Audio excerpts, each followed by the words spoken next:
ప్రతి సంవత్సరం ఇలాగే ఇదే విధంగా వస్తున్నాం సార్. ఇప్పటికీ ఇది 8వ సార్ మీరు రావడం. కానీ పొరపాటు జరగటం వల్ల అక్కడ అనుకోని సంఘటన జరిగింది. దానికి ఎవరు బాధ్యుతులు కాదు సార్.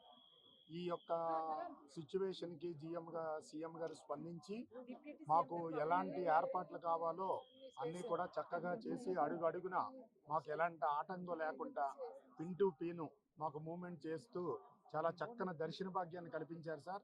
ఆ భగవంతుడి కృపా కటాక్షాలు కూడా మాకు కలగటం వల్ల మేము ఈ విధంగా బ్రతికి బయటపడ్డాం సార్. అందుకు సీఎం గారికి, లోకల్ అధికారులకి, జిల్లా కలెక్టర్ గారికి, అదే డిప్యూటీ కలెక్టర్ గారికి, అందరికీ, పవన్ కళ్యాణ్ గారికి పేరున ధన్యవాదాలు తెలియజేసుకుంటాం సార్. నమో వెంకటేశాయ.